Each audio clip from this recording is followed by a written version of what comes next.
নির্বাচন দিলে তারা মনে করে যে বিএনপি যদি এই অবস্থায় ক্ষমতা আসে, বিএনপি আবার ভুল করবে, বিএনপি ভুল করলে আবার আওয়ামী লীগের আসার সুযোগ হবে।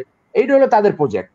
এই বিপ্লবী সরকারের এই তত্ত্বাবধায়ক নামটা এদেরকে মিসলিড করছে এবং তাদের মাথায় ওইটা, কারণ ব্রেনে আছে ওই যে একটা নির্বাচন, ব্রেনে আছে লুটপাট, ব্রেনে আছে যে এইভাবে তারা ক্ষমতা আসতে পারে, এইগুলো তাদের ব্রেনের ভিতরে ঢুকে গেছে এবং ওখান থেকে তারা সরে যেতে পারছে না।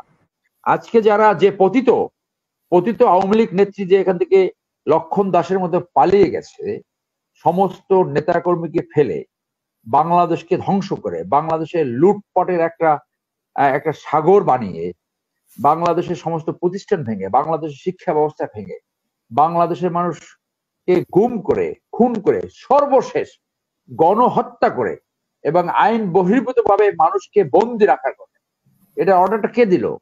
আই এম শিওর এই সরকার খুব তাড়াতাড়ি এইটা একটা তদন্ত লঞ্চ করবে এবং গণহত্যার বিচারের দিকে যাবে। তাদের কাছে পলিটিক্স হলো যা খুশি তাই করবে, কুত্তা পালবে, স্পেশাল ফ্লাইটে চলবে, টাকা চুরি করবে, ব্যাংক চুরি করবে।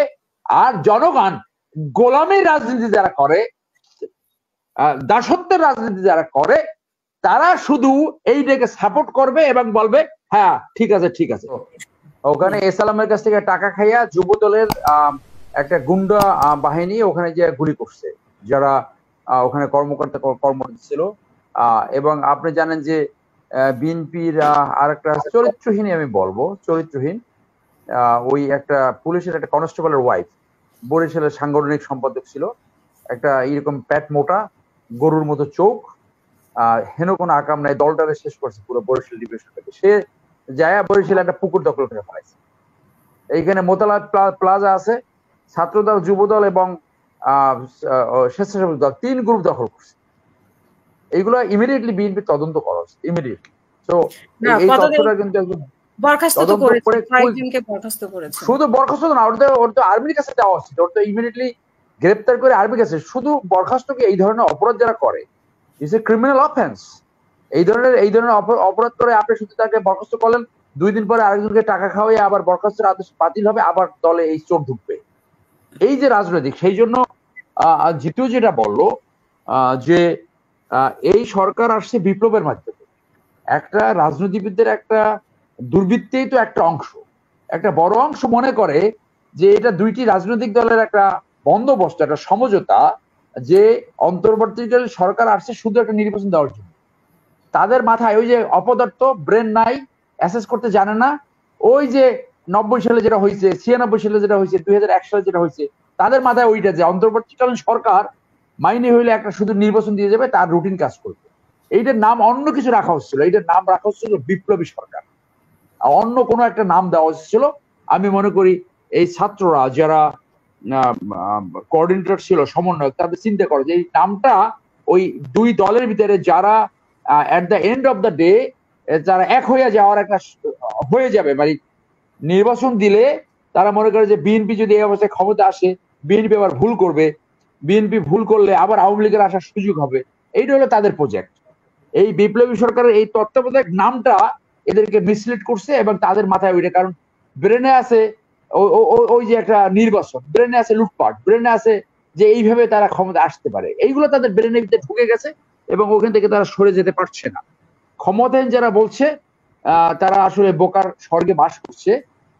তারা মনে করছে ওই একটা রুটিন কাজ করে চলে যাবে এবং এবং তারা একদম কালকে একটা দিন এসে যাবে, হঠাৎ করে ক্ষমতায় এসে একেবারে মধু খাওয়া শুরু করবে।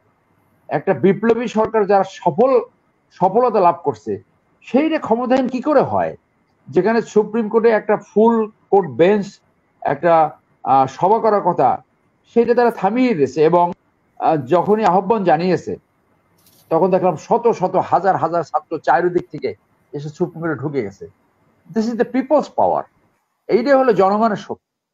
তো এইগুলা এই দুর্বৃত্তরা, যাদের মাথায় কোনো পলিটিক্স নেই, যাদের মাথায় আছে শুধু দুর্বৃত্ত, তারা এইগুলো করে করে যাবে। আমি এখান থেকে জিতুকে বলবো যে এই কথাগুলো যদি বলছে, দুইটা জিনিস করা জিনিস, এই তত্ত্বাবধায়ক সরকার এটা বাদ দিয়ে, অন্তর্বর্তী সরকার বাদ দিয়ে নতুন কোনো নাম আনা যায় কিনা, আর সংবিধান একদম পরিবর্তন করে দেওয়া।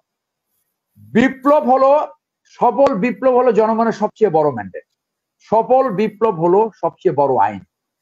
তারা তো সংবিধান এবং আইন মেনে বিপ্লব সফল করে নাই। So this is the highest law. এবং এই যে তারা জনগণের কাছে যে যে উদ্দেশ্য এবং লক্ষ্য প্রচার করেছে, সেই লক্ষ্য এবং উদ্দেশ্য যতদিন পর্যন্ত সম্পন্ন না হবে ততদিনই তাদের এই সরকারে থাকার ম্যান্ডেট জনগণই তাদেরকে দিয়েছে। This is clear and straight. পৃথিবীর সব জায়গায় তাই হয়েছে, বাংলাদেশও তাই হবে। তারা যদি তাদের লক্ষ্য এবং উদ্দেশ্য, যার একটা হলো লেজুর ভিত্তিক ছাত্র রাজনীতি বন্ধ করা এবং আরো সবগুলোই ভালো, এইটা যতদিন পর্যন্ত না করবে ততদিন তাদের ম্যান্ডেট থাকবে। আর এইটা যদি সম্পূর্ণ তারা না করে, তাহলে তারা জাতির কাছে এই দুর্বৃত্তিত রাজনীতির মতো আরেকটা রাজনীতি তাদেরকে সমালোচনা করা হবে এবং এই ব্যর্থতা নিয়ে তাদের জাতির সামনে কলঙ্কিত হবে এবং জাতি তখন অন্ধকার যুগে আবার ঢুকে যাবে। মেজর মিজান যেভাবে বলছে পুলিশ বাহিনীতে 55,000 ছাত্রলীগ। আমরা যমুনা টিভিতে একটি অনুসন্ধানী রিপোর্ট দেখেছি, সেখানে মুন্সিগঞ্জের একটা গ্রাম থেকে শত শত পুলিশ বাহিনী নিয়েছে, যেখানে তাদের কোনো ঠিকানা খুঁজে পাওয়া যায়নি এবং আওয়ামী লীগ কোনোদিন সেটা তদন্ত করে। তাহলে কি ওইগুলো ওই রয়ের কিলার ছিল? তারা বোধহয় ওই যে এয়ারপোর্টে আপনার সোশ্যাল মিডিয়া দেখছেন যে দৌড়ি যে প্লেন হচ্ছে, এইটা যে ওই গ্রুপ। তাহলে 55,000 এই ছাত্রলীগের গুন্ডা এবং এই রয়ের যদি কেউ থেকে থাকে, এই কিলার গুলোকে খুঁজে বের করতে হবে। এইটাকে পরিষ্কার পরিচ্ছন্ন করে দেশপ্রেমিক পুলিশ বাহিনী, এইটা একটা বড় ধরনের রিফর্মস করতে হবে। আজকে যারা যে পতিত আওয়ামী লীগ নেত্রী যে এখান থেকে লক্ষণ দাসের মধ্যে পালিয়ে গেছে, সমস্ত নেতাকর্মীকে ফেলে বাংলাদেশকে ধ্বংস করে, বাংলাদেশের লুটপাটের একটা সাগর বানিয়ে, বাংলাদেশের সমস্ত প্রতিষ্ঠান ভেঙে, বাংলাদেশের শিক্ষা ব্যবস্থা ভেঙে, বাংলাদেশের মানুষকে গুম করে, খুন করে, সর্বশেষ গণহত্যা করে এবং আইন বহির্ভূত ভাবে মানুষকে বন্দি রাখার কথা, এটা অর্ডারটা কে দিল? আই এম শিওর এই সরকার খুব তাড়াতাড়ি এইটা একটা তদন্ত লঞ্চ করবে এবং গণহত্যার বিচারের দিকে যাবে। তো গণহত্যার বিচারে 1 নম্বর আসামি কে হবে? তো এত সোজা ওখানে বসে, ওই যে আমার মনে হয় কি জানেন, ওই যে জয় ওর কুত্তা হারাই গেছে, ওটা এলসিসি এর কুত্তা ছিল না, ওই যে পিনাকির একটা ইসে আমরা প্রোগ্রাম দেখছি, কুত্তা নিয়ে বসে থাকে। আমার ধারণা ওর কুত্তা হারাই গেছে। এই যেহেতু তার কুত্তাটা হারাই গেছে, সেই জন্য তার সে মুখ বন্ধ করতে পারে না, আবল তাবল বলা শুরু করছে। ওকে এখন 2-3টা কুত্তা দিতে পারেন আপনারা। ও কুত্তা নিয়ে ব্যস্ত থাকলে কথা কম বলে, আর কথা যত বেশি বলবে তত সে আবল তাবল বলবে, কারণ ও তো বুদ্ধি প্রতিবন্ধী। কারণ বাংলাদেশে গুম হয়েছে, খুন হয়েছে, গণহত্যা হয়েছে, বাংলাদেশ লুট হয়েছে। এক এসালাম তাকে এক স্টেপে 1500 কোটি টাকা ঘুষ খাইছে। সেইটা কোন ঘুষ ছিল? সেইটা ছিল 3,000 টাকার কাস্টমস ডিউটি ছিল, কাস্টমস এন্ড এক্সাইজ ডিউটি ছিল, যেটা এসালাম একটা পাওয়ার প্ল্যান করতেছে। সেই 3,000 টাকা মৌকুব করে 1,500 কোটি টাকা সে ঘুষ নিয়েছে এই সচিবালয়ের দয়। সেটা তো তদন্ত হওয়া উচিত। অর্থাৎ জনগণের সম্পত্তি ওই একই স্টেপে সে 1500 কোটি টাকা জনগণের সম্পত্তি সেখানে নষ্ট করেছে। তো এইগুলো নিয়ে তার কোনো মাথা পায়, তাদের কাছে পলিটিক্স হলো যা খুশি তাই করবে, কুত্তা পালবে, স্পেশাল ফ্লাইটে চলবে, টাকা চুরি করবে, ব্যান্ড চুরি করবে। আর জনগণ গোলামের রাজনীতি যারা করে, দাসত্বের রাজনীতি যারা করে, তারা শুধু এইটাকে সাপোর্ট করবে এবং বলবে হ্যাঁ ঠিক আছে ঠিক আছে। সেই জন্য আমি মনে করি যে আজকে যে বিপ্লবী সরকার, এই বিপ্লবী সরকারের উচিত আর একটা প্রায়োরিটি কাজ করা, তাদের এখনই দাবি উঠানো উচিত সংবিধান নতুন করে প্রণয়ন করা। তাইলে আর ওই 3 মাসের নির্বাচনের কথা বলতে পারবে না, আমি ইমিডিয়েটলি বলি। এবং জনগণ তাদেরকে সেই ম্যান্ডেট দিয়েছে। এইগুলা করলে তখন এদের মুখ থেমে যাবে। আমি মনে করি সরকারের, এই বিপ্লবী সরকারের, আমি এখন থেকে আর এটাকে অন্তর্বর্তী সরকার বলবো না, বিপ্লবী সরকার বলবো।